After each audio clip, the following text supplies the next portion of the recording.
Bonjour à tous, bienvenue sur Sensation. Pour le MAG aujourd'hui, je reçois Geneviève Matelet, secrétaire à la Fédération pour la défense du pouvoir d'achat et de l'emploi, mais aussi présidente de l'association Action nationale handicap. Bonjour Geneviève. Bonjour. Alors la Fédération pour la défense du pouvoir d'achat et de l'emploi qui porte un projet d'ailleurs de loi de microtaxe sociale, nous y reviendrons dans cette émission. Tout d'abord, présentez-nous cette fédération, quel est son but et quels sont ses objectifs, vos objectifs?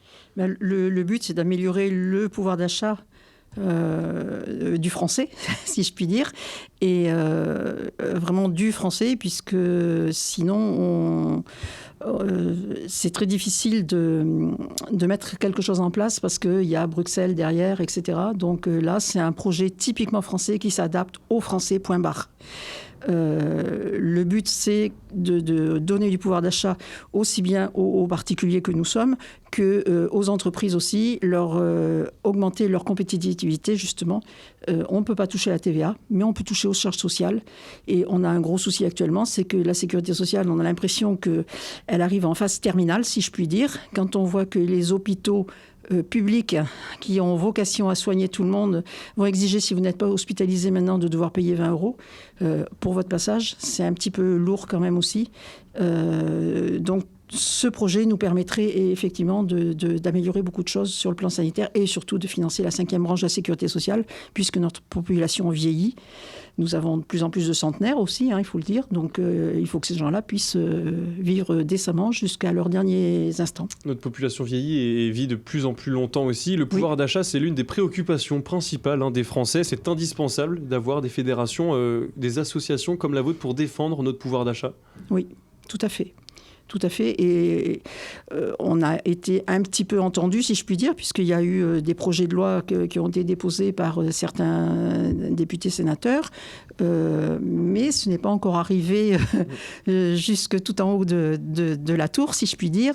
Et nous sollicitons vraiment nos présidentiables à s'intéresser au projet, parce que c'est vital pour la France. Tout le monde pleure là actuellement et les gens ne s'en sortent pas, quoi, c'est clair.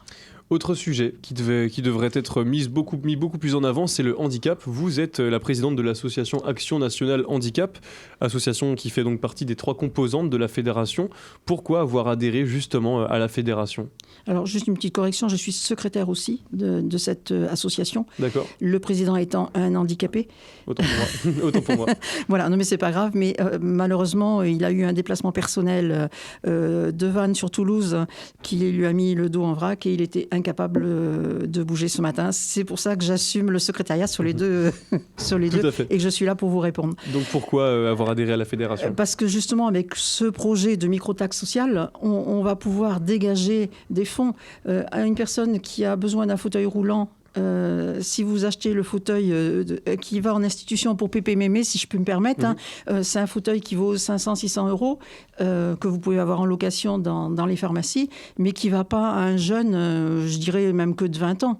Nous avons au niveau de ANH notre vice-président qui est connu sous le nom de Yves Baroudeur-Cassé, qui fait des périples avec son fauteuil manuel, qui est complètement délabré, qui est vrillé, etc. Il n'a plus les petites roulettes avant, il roule en wheeling. Vous pouvez le trouver sur Facebook ou sur Google, parce que son truc, c'est de dire, j'ai un fauteuil que la Sécu a accepté partiellement de me payer, c'est ce que nous, handicapés, nous avons, point barre, parce que sinon, c'est des sommes. Un fauteuil roulant manuel, ça vaut 4 000 €. La sécurité sociale rembourse à la louche entre 500 et 600 €, point barre.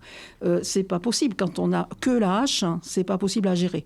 Donc, il milite, si vous voulez, dans ce sens-là, en disant, moi, je suis handicapé, ok, mais je veux qu'on m'aide à acheter, à avoir du matériel qui corresponde, et pas celui de mon grand-père, parce que je peux rien faire avec. Le sujet du handicap devrait être beaucoup plus mis en avant, selon vous, dans les campagnes présidentielles dans laquelle on est en ce moment ? Tout à fait, parce que personne n'en parle. Il y a quand même 12 millions de personnes qui sont en situation je dirais, j'aime pas le mot handicap. C'est un mot qui, pour moi, est galvaudé, qui veut tout et rien dire. Je parle plutôt de personnes qui ont des déficiences physiques ou mentales. Il faut que nos dirigeants apprennent à permettre qu'on utilise les capacités restantes de ces gens-là pour les faire avancer. Pourquoi aussi au niveau des écoles, on a eu un gros clash sur Rennes, parce qu'il y a des écoles qui n'acceptent pas les enfants qui sont différents. Il n'y a pas de AVS désigné. C'est la galère. Et ces gosses-là, ils ont droit comme à n'importe... L'école de la République est obligatoire. Donc, je dirais, il faut qu'on prenne en compte ces cas-là. Votre association, donc toujours Action nationale handicap, a porté bon nombre de propositions aux européennes de 2019, que ce soit sur le plan financier, du logement, mais également sur la santé, des inégalités qui sont donc présentes dans ces domaines.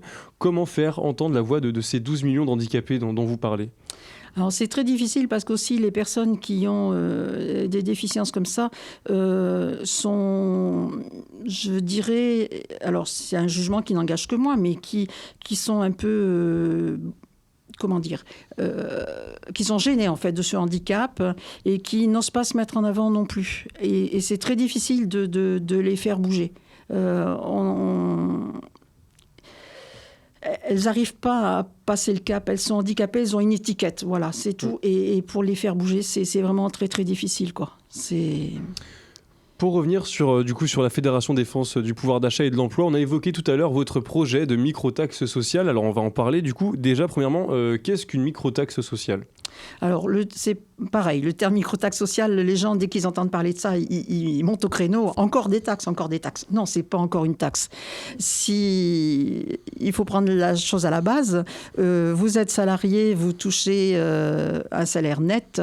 Et en haut de la feuille de paye, vous avez au moins, pour un smicard, 200, 250 euros de plus en brut.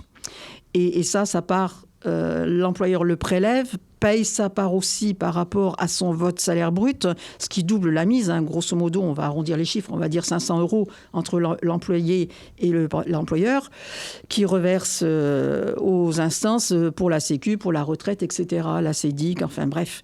Et cet argent-là, vous n'en voyez pas la couleur. Donc ça, nous, ce qu'on dit avec notre microtaxe, c'est que cet argent-là, on vous le donne. Vous allez toucher votre salaire brut à partir de maintenant. Donc vous allez gagner 250 balles par mois de plus.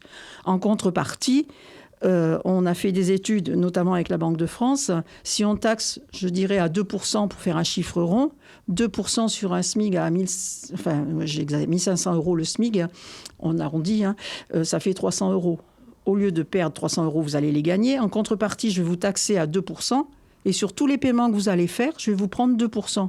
Au pire des cas, vous allez dépenser votre salaire, 1500 euros brut. Donc, vous allez dépenser, multiplié par 2%, ça fait 30 balles. Vous avez économisé 270 euros. Donc, c'est du gain pour votre pouvoir d'achat. De même, l'entreprise ne payera pas ses taxes, ses charges patronales.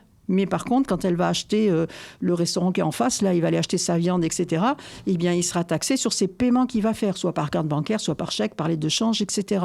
Et toujours à hauteur de 2%. Et on a fait le calcul avec la Banque de France, avec la crise, là, et la quantité de paiements, comme le paiement sans contact, qui a beaucoup évolué et qui va continuer, parce que les gens en ont pris l'habitude. Il y a 3 000 milliards d'argent qui pourraient être collationné par rapport à ça, quoi. C'est énorme les paiements qui sont faits. Donc on peut financer la 5e branche, on peut améliorer les entre guillemets les petits gens. Il y a des gens qui ont une retraite qui est de misère. L'âge est en dessous du seuil de pauvreté aussi, pardon.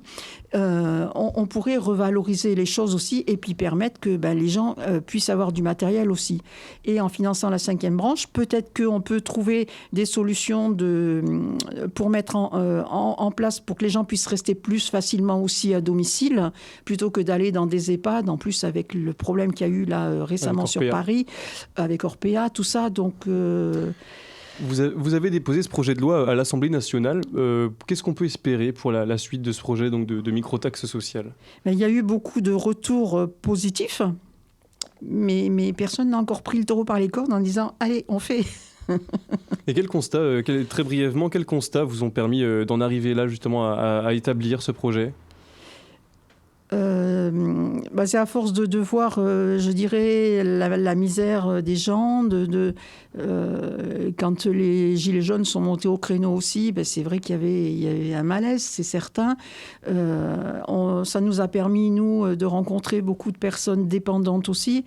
Et puis de dire, oui, il faut qu'on fasse autrement, quoi. Et c'est vrai que la sécurité sociale, c'est un super truc, mais elle arrive au bout du souffle. Et dans le temps, il y avait, 10 salariés qui travaillaient pour un retraité. Maintenant, c'est inversé. il n'y a plus qu'un salarié et demi, je crois, pour 10 retraités. Donc, c'est pas gérable. Merci beaucoup Geneviève Matelet d'avoir été avec nous. On peut retrouver donc ce projet sur votre site internet acdpaf.com. Merci beaucoup d'avoir été avec nous. Je vous remercie.